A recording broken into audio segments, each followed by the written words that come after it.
Seguimos entonces conversando con Juan David Pérez Correas, meteorólogo que aquí en España está muy, pero muy bien considerado por sus grandes conocimientos en la materia. Y trabaja, no se lo hemos preguntado todavía, la semana pasada no lo hicimos, pero hoy comenzamos preguntándole qué es Servimeteo. Bueno, pues Servimeteo básicamente es la empresa con la que ahora mismo estoy trabajando, bueno, me la creé yo, y es una empresa de servicios meteorológicos, es decir, de predicción meteorológica. A través de diferentes redes sociales vamos emitiendo predicciones meteorológicas a nivel general, la que podemos consultar a través de radio, comentamos en diferentes medios de comunicación, pero sobre todo la empresa en sí reside en los servicios que prestamos más a particulares, es decir, con predicciones meteorológicas ya mucho más detalladas para diferentes sectores, como puede ser sobre todo agricultura, el tema de planificar diferentes plantaciones, ya sea a una semana vista, a varios meses vista, en fin, hacemos proyecciones, predicciones meteorológicas para eso, para el sector de la agricultura, turismo, eventos. Por ejemplo, Milton, alguien se va a casar o va a celebrar algún evento al aire libre y quiere saber cuál va a ser el tiempo durante ese día, por si hay que poner alguna calpa, o por si hay que hacerlo, o tener un plan B en caso de que, claro, no es plan de que estemos en una comida familiar o en una celebración, que la empecemos con sol y luego nos sorprende una tormenta. Pues bien, de eso se trata, ¿no? De hacer predicciones meteorológicas muy detalladas, horarias incluso, por horas, a particulares, a diferentes sectores, agricultura, turismo, también a eventos, y también, pues evidentemente, elaboramos predicciones meteorológicas más detalladas para diferentes medios de comunicación. De hecho, aquí, por ejemplo, en TIV Cejín, pues se emiten predicciones meteorológicas para los fines de semana que elaboramos en nuestra empresa. Básicamente es eso, predicciones meteorológicas mucho más detalladas para diferentes sectores de actividad. Estos días, por el Gloria, estuvo lloviendo y nevando intensamente aquí en la región de Murcia. Y hoy es jueves, y el próximo domingo al mediodía juega el Cejín Deportivo, del cual soy fanático desde hace muchos años. ¿Se jugará el partido? Sí, se podrá jugar sin ningún tipo de problema, porque el próximo domingo no vamos a tener precipitaciones. Ya la situación atmosférica va mejorando después de estos días últimos que hemos tenido, el paso del temporal Gloria, que bueno, que nos ha dejado lluvia, nos ha dejado frío, nos ha dejado nieve. Aquí en Cejín la nieve se ha quedado en tan solo 2 centímetros, una nevadita que bueno, nos decoró un poco el paisaje, pero no nos dejó mayores consecuencias, aunque hemos visto como sobre todo nuestros vecinos, sobre todo de pedanías altas, de Moratalla y de Caravaca de la Cruz, ahí los espesores han sido de 60, 70, 80 centímetros. De hecho, se dice que esta última nevada que hemos tenido por esa zona más alta de la comarca del noroeste es la más importante de al menos los últimos 40 años. Desde el año 1980 no se registraba una nevada de tales proporciones. Sí que nieva de forma muy frecuente en esa zona, pero con esos espesores no. Pero sí, el tiempo ya poco a poco va mejorando y el domingo yo creo que es un día perfecto para el fútbol. Muy bien. Al día de hoy, Juan David, ¿qué nos podría decir? ¿Qué hay de seguro y de no seguro acerca del cambio climático? Pues de seguro que ahora mismo vamos avanzando hacia una subida evidentemente de la temperatura, lo estamos viendo, y muy probablemente, casi al 95, por no decir 100% de probabilidades, va a seguir subiendo durante los próximos años, durante las próximas décadas, porque ya decimos, el revertir el cambio climático no va de un día para otro, ni de un año para otro. Eso es algo que si nosotros ya nos pusiéramos las pilas y comenzáramos ya a aplicar todas las medidas anticambio climático, para entendernos, pues todavía la Tierra llevaría como una cierta inercia y entonces seguiría subiendo la temperatura y luego quizás de aquí a unas décadas, pues poco a poco volvería a ir normalizándose. Por tanto, sí es seguro que vamos a continuar con estos problemas, porque ya digo, va a seguir subiendo la temperatura de la Tierra al menos un poco más, Esperemos que sea tan solo un poco más y no mucho más. Y evidentemente esos extremos climáticos van a seguir produciéndose. Vamos a seguir teniendo temporales importantes de lluvia, van a aparecer nevadas significativas, vamos a tener olas de calor más largas y más intensas, y lo mismo con las olas de frío. Quizás haya menos frecuencia de olas de frío, pero estas, cuando lleguen, toda esa masa de aire frío del polo, tanto en el Ártico como en el Antártico, se va a mover hacia el sur de forma más violenta y por tanto va a afectar a zonas no habituales. Eso es lo seguro. Lo que no es seguro es cuándo se va a cortar esto. Eso es lo que no sabemos. Es si ya hemos alcanzado un punto de no retorno o estamos a tiempo, aunque sea por poco, pero a tiempo de conseguir frenar esto. Pero ya digo, es algo a largo plazo. Esto no es de hoy comenzamos a emitir menos dióxido de carbono y mañana ya notamos los resultados. No, esto va en décadas, esto va en lustros y por tanto eso hay que seguir la evolución. Lo seguro es eso, va a continuar subiendo la temperatura de la Tierra, que vamos a tener extremos climáticos y de hecho lo vamos a notar sobre todo aquí en el Mediterráneo, y lo no seguro pues que esperemos que no haya un punto de no retorno, porque si no ya sí que la hemos liado del todo.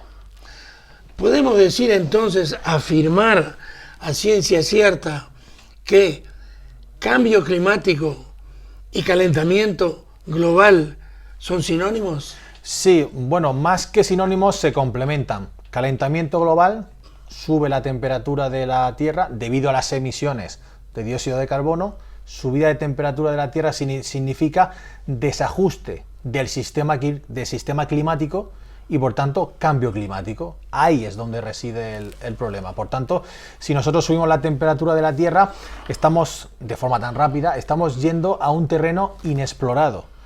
Repito, hemos tenido en nuestra historia incluso más reciente, no refiriéndonos al siglo XVIII o XIX, por ejemplo, sino a lo mejor al siglo XII o XIII, sí, hemos tenido ahí óptimos, es decir, momentos en que la Tierra ha estado incluso más caliente que ahora, pero claro, el problema es la celeridad de esos cambios. Ahí es donde reside realmente el problema.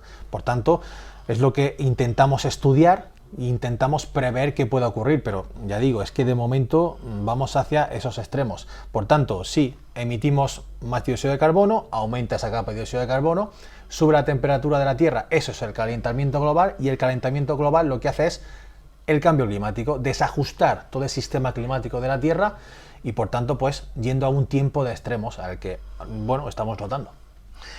Juan David, ¿se puede hablar de países más o menos afectados por el cambio climático? Sí, al fin y al cabo todos los vamos a ver afectados, pero claro, hay ciertas zonas donde evidentemente los efectos del cambio climático van a ser más importantes.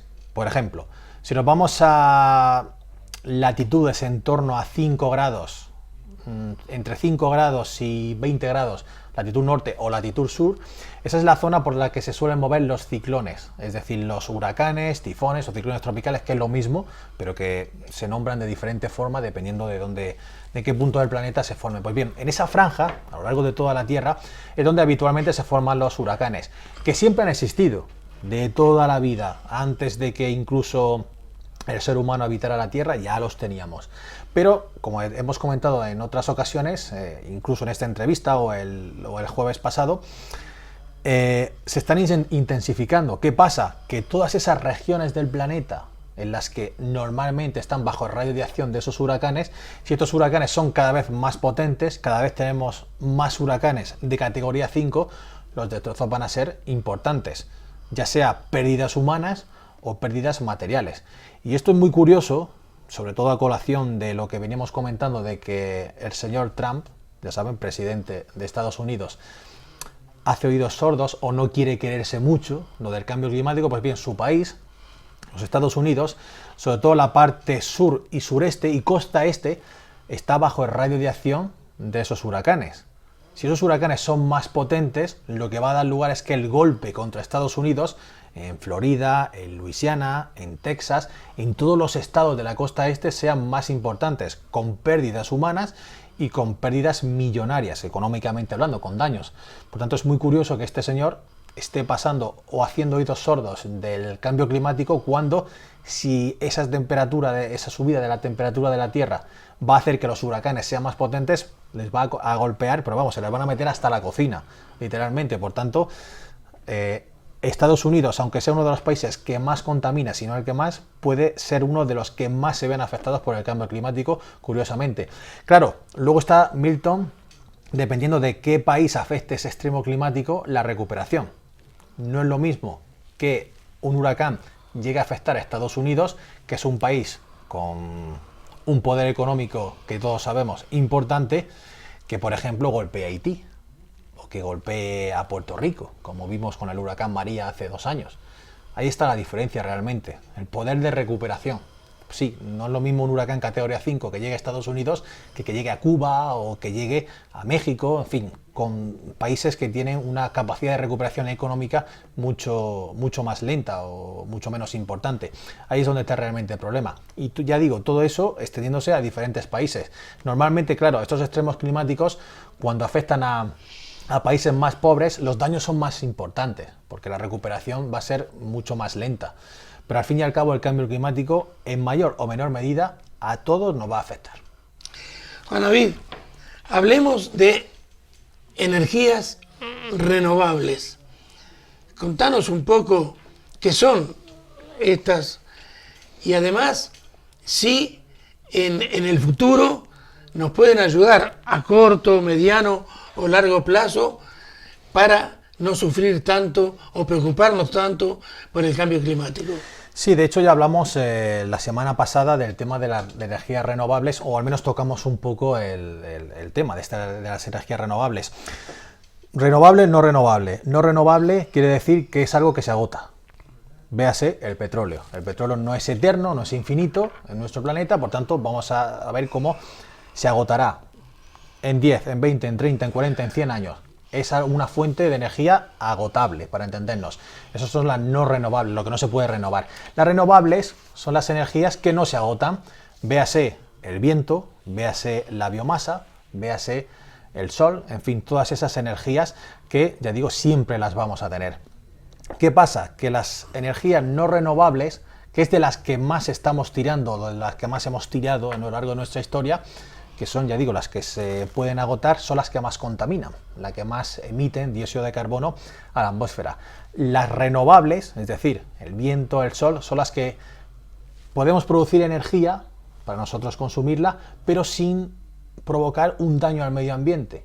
Por tanto, lo interesante para combatir el cambio climático, para combatir esas emisiones de dióxido de carbono, de efecto invernadero, pues sería lo suyo utilizar esas energías renovables, potenciarlas.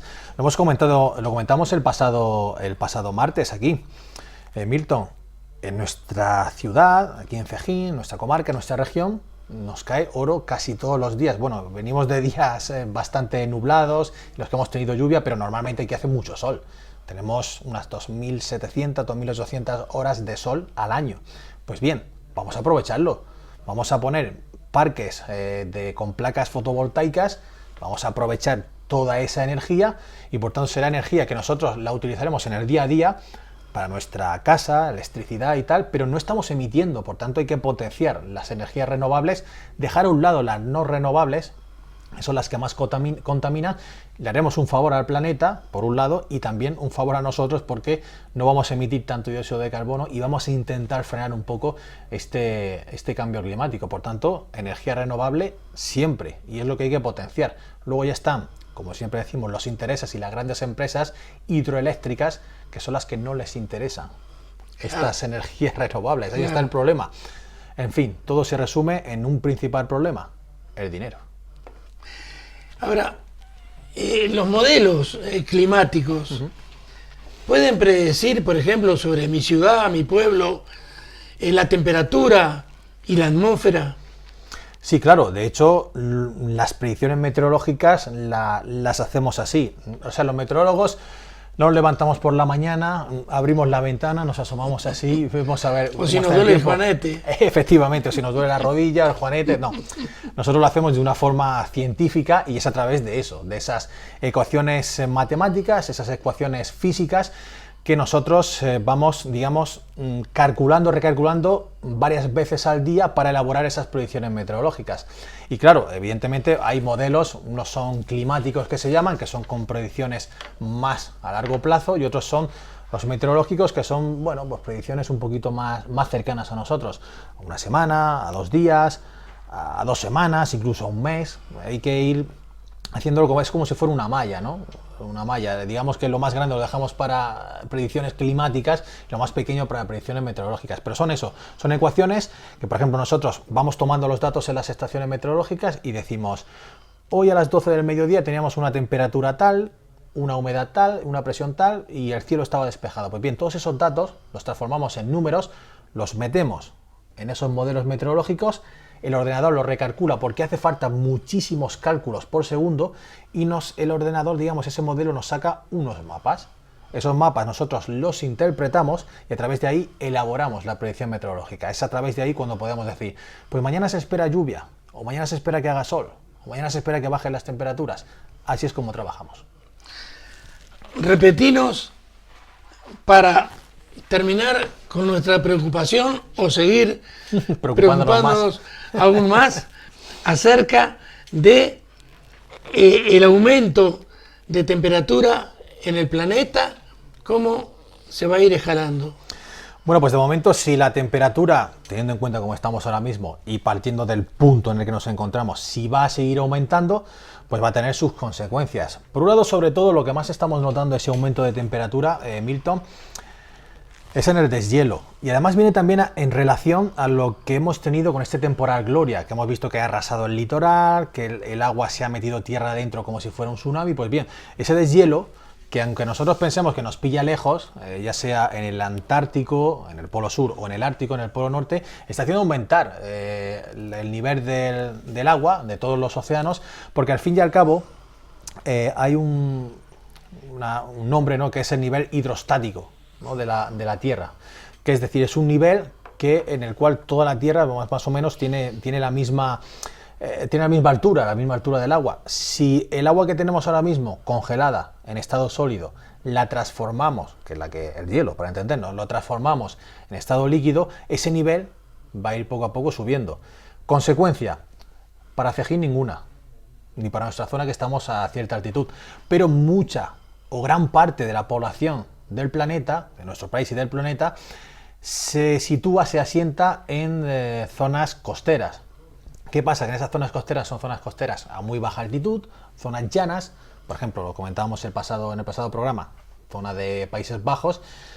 Pues claro, si sube el nivel del mar, por un lado, aunque suban solo unos centímetros, y si además le añadimos que los temporales son más intensos, esto va a hacer que los destrozos en el litoral sean mucho más importantes en los próximos años. Es decir, que lo que hemos visto hasta ahora puede ser nada en comparación a lo que pueda producirse en los años venideros.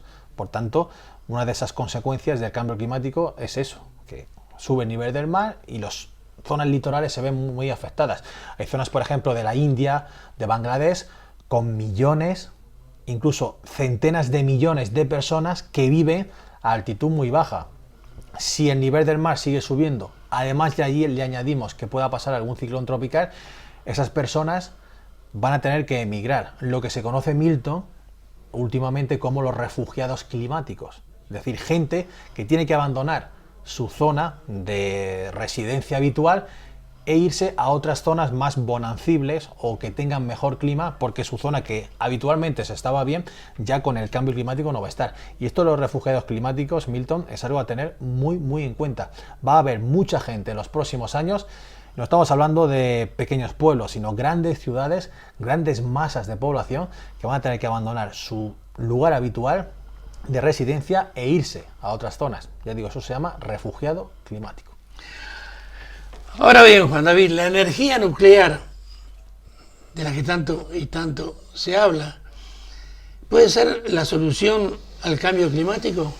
Sí, a ver, la energía nuclear como tal, porque luego está la fisión y la fusión. Lo que tenemos ahora mismo, lo que se está investigando es la fisión nuclear. No soy tampoco del todo experto en este tema de las energías nucleares, pero sí que es verdad que se habla de la fisión nuclear, que es algo menos contaminante, pero que todavía se está estudiando un poco, no se utiliza demasiado, y luego está la fusión nuclear. Fusión nuclear, digamos, las centrales nucleares que conocemos ahora mismo, bueno, es una energía que no contamina demasiado, a pesar de esas grandes chimeneas que nosotros vemos que emiten como una columna importante de humo blanco.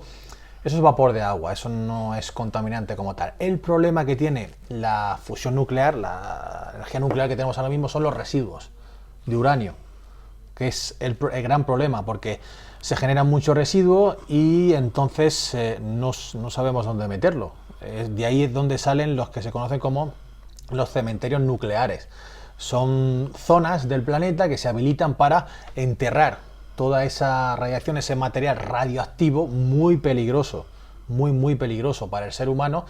Esos cementerios, pues bueno, se van ahí acumulando, pero claro, el problema es eso, que sí, que producen mucha electricidad, que no contaminan demasiado, no contaminan atmosféricamente, pero sí generan muchos residuos, y ese es uno de los principales problemas. Quizás la fisión nuclear, que sigue sin contaminar demasiado y genera menos residuos, pueda ser la solución. Pero bueno, todavía es un poco en pañales. Pero aún así, ya digo, las centrales nucleares, aunque las veamos así, esas chimeneas emitiendo ese humo blanco, no, eso es vapor de agua. No es digamos, un contaminante propiamente dicho. Eso no hay problema. El problema es el residuo que genera. Ese es el principal hándicap, ¿no?, de esa energía. Ya lo has dicho, Juan David, pero creo que es importante para ustedes, los televidentes, hablar del efecto invernadero y qué problema ambiental, repítelo, nos puede acarrear ese efecto invernadero. Bueno, como hemos comentado, Milton, el efecto invernadero, es que hay que dejar las cosas claras. El efecto invernadero no es nuevo, no es algo nuevo, sino que, ya digo, es algo que nosotros necesitamos para poder habitar en el planeta. Nuestra atmósfera ha creado ese efecto invernadero y es el que hace que la temperatura media del planeta esté en torno a 15 grados. Si nosotros vamos a la Luna, por ejemplo, que no tiene atmósfera, o que su atmósfera es muy ligera, allí no hay el conocido como efecto invernadero, y la temperatura en la Luna, por ejemplo, en un sitio cercano a nosotros, alcanza, ya digo, temperaturas cuando le pega el sol durante el día, a lo mejor en torno a 50, 60, 70 grados, y por la noche se va a 100 grados bajo cero. Precisamente ese efecto invernadero que no está en la Luna sí lo tenemos nosotros, y es el que hace que la temperatura se quede más o menos estancada en la Tierra. Tengamos esa temperatura media en torno a los 15 grados. Y es verdad que con las estaciones va cambiando, pero la temperatura en diferentes puntos del planeta, pero la media es la que hace que nosotros podamos vivir aquí. ¿Qué pasa con ese efecto invernadero? Pues eso, que estamos haciendo esa capa, que de normal es relativamente fina, más gruesa, las emisiones de dióxido de carbono, y ese es el problema, que mientras que nosotros vayamos haciendo esa capa más gruesa, la radiación solar que entra al planeta y que es necesaria también para la vida, cada vez va a escapar menos, y al escapar menos se va a recalentar la Tierra, y ese es el problema, ese es el calentamiento global. Por eso está subiendo la temperatura del planeta, a grosso modo. Luego podemos meternos en diferentes cosas y tal, podemos profundizar muchísimo en el tema, pero básicamente es eso, nuestros gases, o digamos la generación de dióxido de carbono tan importante que estamos realizando, pues claro, está engordando esa capa de efecto invernadero, y es la que hace que suba la temperatura. Y luego, ya lo que hemos comentado, esa subida de temperatura, calentamiento global, desemboca en estos cambios climáticos que estamos notando. Los que mandan, Juan David, son aquellos del gobierno central en los países. Por lo tanto, vos dirías que los políticos, por ejemplo, son los únicos responsables de este problema, que podrían evitarlo, o hay más responsables. Responsables como tal, nos vamos a meter todos en el saco, Milton. Todos somos responsables. Tú, yo, nuestros espectadores, todo lo que habitamos el planeta, somos responsables. Pero bien es verdad que no todos tenemos en la mano la capacidad que tienen nuestros dirigentes políticos de hacer gestos por nuestro planeta. Nosotros podemos hacerlo de forma personal, en casa, ahorrando energía, reciclando, como comentábamos, estuvimos hablando en el programa pasado del tema del reciclaje, los plásticos, el orgánico, en fin, que todo vaya a su contenedor. Eso podemos hacerlo nosotros. O incluso los mismos dirigentes políticos también pueden hacerlo en su casa. Pero a nivel mundial, es decir, lo que realmente se va a notar en ese gran gesto para la Tierra, tienen que hacerlo ellos. Tienen que invertir dinero, apostar por las energías renovables, ir dejando un poco más de lado las energías no renovables, pero claro, ahí ya dentro de ese asunto entra, digamos, choca los intereses económicos. ¿Qué pasa? Que claro, hay mucho interés, por ejemplo, con el tema del petróleo. Los países que producen petróleo generan mucha riqueza con él. Ahora, si nosotros cogemos y le decimos, no queremos más petróleo, vamos a poner placas solares, vamos a poner parques eólicos, vamos a suministrar energía a través del sol y del viento. ¿Qué pasa? Pues que claro, hay mucho dinero en juego y entonces esos intereses son los que hacen que los dirigentes políticos, que también se embolsarán algo, todo hay que decirlo, no tomen las medidas que deben de tomar. Y ahí es donde está el problema. Pues ya digo, nosotros sí podemos hacer pequeños gestos en casa. Deberíamos de hacerlo, evidentemente. Como se está haciendo, por ejemplo, lo hablábamos también en el pasado programa, en el norte de Europa, la zona de Escandinavia. En Noruega, en Suecia, en Finlandia, ahí sí tienen mucha conciencia medioambiental. Y los propios gobiernos incluso están haciendo ya mucho. Cosa que tendríamos que aplicarnos los del centro y los del sur de Europa y los del resto del mundo. Por tanto, sí, son los dirigentes los que deben de tomar esas grandes decisiones para que ya por fin podamos decir, bueno, estamos reduciendo la emisión de dióxido de carbono y por fin podemos decir que la temperatura de la Tierra y al fin y al cabo todos los problemas medioambientales van poco a poco a menos. Pero es que, Milton, no llevamos el camino de ello. Si ya dentro de toda la larga lista de más de 200 países de nuestro planeta, con dos países a la cabeza, que es Estados Unidos y China, que son los que más contaminan, son los dos que precisamente no quieren hacer caso de esas políticas, pues ahí es donde tenemos el problema. Es que entre ellos dos, pues ahora mismo no recuerdo el dato porque son muchísimos números, pero perfectamente emiten casi la mitad o más de la mitad de la contaminación del planeta. Y son los dos que no quieren hacer caso de esas políticas. Este es el problema.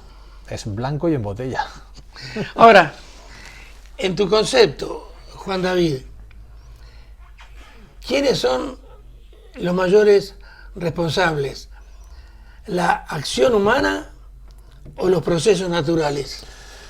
Bueno, ahora mismo el que cambie la Tierra, que tengamos un cambio a lo largo del clima, a lo largo de los años, se podría atribuir a causas naturales. Podríamos decir, bueno, esto de forma natural está cambiando, como lo ha hecho en siglos anteriores, en milenios anteriores, no es algo nuevo, lo conocemos, lo sabemos que ha ocurrido, épocas más cálidas, épocas más frías, tuvimos una pequeña edad de hielo allá por los siglos XVI, XVII y XVIII, es algo que sabemos, que conocemos, que ha formado parte de nuestra historia, eso sí que son cambios naturales. El problema es que esos cambios que se suelen dar en 200, 300, 400 años, se están dando en 20, 30, 40 años. Estamos pasando de que esos cambios se den en siglos a que se den en décadas. Eso ya nos enciende la alarma y nos lleva a pensar de que quizás sí que nosotros tengamos culpa, el ser humano como tal, conjunto del ser humano, de que esos cambios que antes se estaban produciendo de forma natural y con el paso de los siglos, ahora se estén produciendo de forma mucho más rápida. Ya digo, el problema no son los cambios en sí, que se han producido a lo largo de nuestra historia geológica y climática. El problema es la celeridad, la rapidez con la que están produciéndose esos cambios y lo que hace que los ecosistemas no consigan adaptarse, vamos como atropellándonos, no conseguimos llegar a ese punto y nosotros también, y nosotros a nivel humano lo mismo, no conseguimos adaptarnos a esos cambios tan rápido, a la subida de temperatura, a que tengamos olas de calor importantes, a que tengamos olas de frío significativas, a que vengan lluvias diluvianas, torrenciales. Ese es el problema, es la celeridad de esos cambios y eso tiene que ver mucho con el ser humano. Ahí es donde realmente reside el problema. No el cambio climático como tal, que también, sino la celeridad, la rapidez de esos cambios. Muy bien. Para terminar entonces, algo que por supuesto en nuestra ignorancia al respecto no te hemos preguntado y que quisieras, repito, para terminar, volcarle al televidente acerca de este problema. Bueno, pues básicamente que lo que nosotros tenemos que hacer es a nivel personal, sobre todo llevar una vida mucho más sostenible, que lo hemos hablado también al principio del programa. Llevar una vida más sostenible no significa que empeoremos nuestra calidad de vida, ni muchísimo menos, pero sí algo más sostenible en los hogares, que hagamos ese gesto, esos pequeños gestos por la Tierra, por nuestro planeta y sobre todo para frenar la contaminación con el tema de los plásticos, que ya hablamos en el anterior programa, ya hablamos mucho del tema del plástico y esa contaminación, y también sobre todo nuestros dirigentes políticos, los que nos gobiernan, son los que más tienen que ponerse las pilas al respecto y son los que tienen que adoptar, ¿no?, todos esos cambios que haría en nuestra vida, que harían que, bueno, pues tuviéramos un gran gesto para nuestro planeta. Pero es eso, hay que dejar a un lado los intereses económicos y centrarse más en que está complicado, Milton, y tú y yo lo sabemos, y creo que la mayor parte de nuestros espectadores, y centrarnos más, como digo, en nuestro planeta. Al fin y al cabo es la casa de todos. Vivimos en el planeta, no tenemos otro sitio donde ir, aunque ya se está hablando de que vamos a irnos a Marte, en fin, cosas de estas así raras, que a nosotros nos da lo mismo porque ya no lo vamos a ver, casi seguro. Pero sí que es verdad que es nuestra casa, es el único sitio donde podemos vivir y somos los únicos que podemos, evidentemente, cuidarla. Ya no solo el planeta en sí, pues la fauna, la flora, los animales, en fin, tenemos mucho trabajo por delante e intentar que no nos sigamos cargando el planeta. Ya saben, pequeños gestos harán que sea un gran gesto para nuestro clima y para nuestra tierra en general y nuestro medio ambiente. Muy bien, muchísimas gracias y dentro de un tiempo seguiremos hablando también de otros problemas de la meteorología actual. Así es, que esto da para hacer muchos programas. Aquí estaremos como siempre, un placer, Milton. Muchísimas gracias. Terminamos entonces por hoy diciéndoles que, como les dijimos la semana anterior, nos causa una profunda tristeza el saber que la naturaleza nos habla, más bien yo diría, nos grita desesperadamente mientras que el ser humano no escucha. Hasta la semana que viene.